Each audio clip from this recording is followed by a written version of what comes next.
1,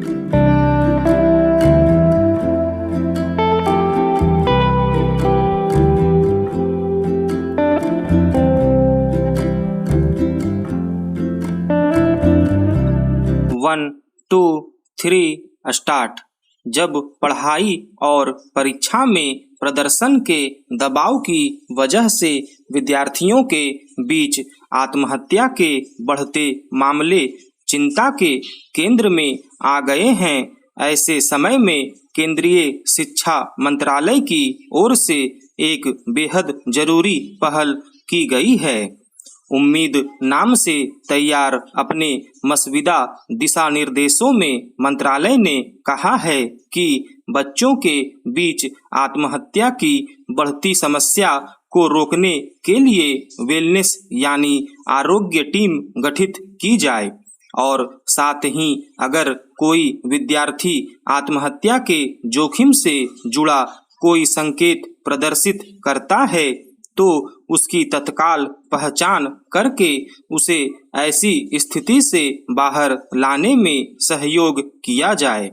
दरअसल यह एक जटिल समस्या के रूप में चिन्हित किया जा सकता है कि पिछले कुछ वर्षों के दौरान पढ़ाई लिखाई में उपजी नई परिस्थितियां कुछ विद्यार्थियों के सामने ऐसा दबाव पैदा कर रही है कि कई बार वे उसे बर्दाश्त कर पाने में सक्षम नहीं हो पाते और आत्महत्या जैसा कदम उठा लेते हैं।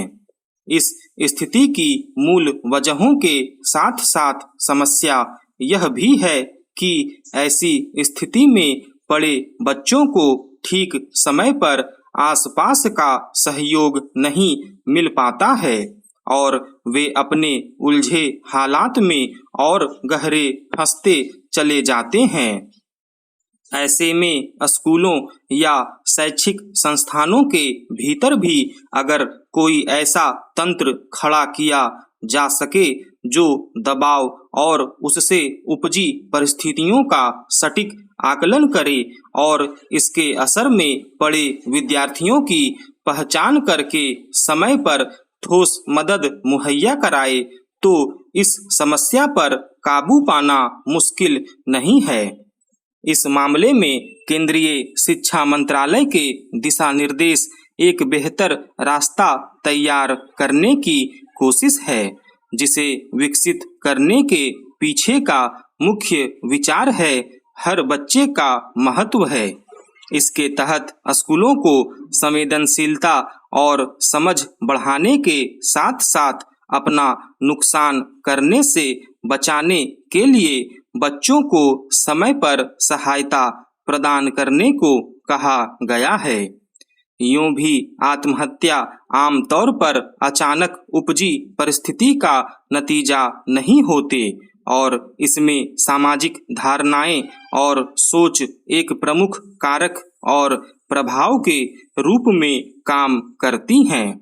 इसलिए दिशा निर्देश में स्कूलों, अभिभावकों और समुदाय के बीच साझेदारी को बढ़ावा देने, खुदकुशी को रोकने और आत्मघाती व्यवहार से जुड़ी नकारात्मक सोच को खत्म करने के मकसद से सामाजिक सहयोग और समर्थन को बढ़ावा देने पर भी जोर दिया गया है।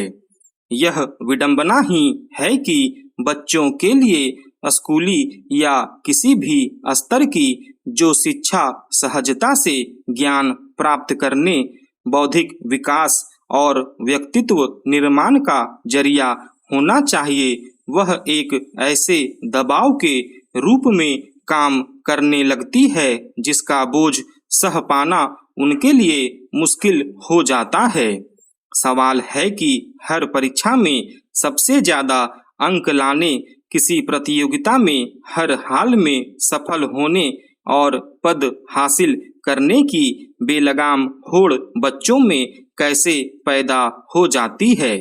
स्कूल से लेकर समाज और खुद अभिभावकों के भीतर परीक्षा में ऊंचे अंक के आधार पर देखने की भूख ने बच्चों के कोमल मन मस्तिष्क को इस कदर नुकसान पहुंचाया है कि पढ़ाई लिखाई के बीच उनके विवेक, धीरज और संतुलन पर इसका घातक असर पड़ता है। शिक्षा और शिक्षण की परिस्थितियों को सहज और ज्ञान प्राप्ति का जरिया बनाने के साथ साथ अगर बच्चों के भीतर उथल पुथल की पहचान समय पर करके उन्हें मनोवैज्ञानिक सहायता मुहैया कराई जा सके तो इस समस्या का हल निकाला जा सकता है।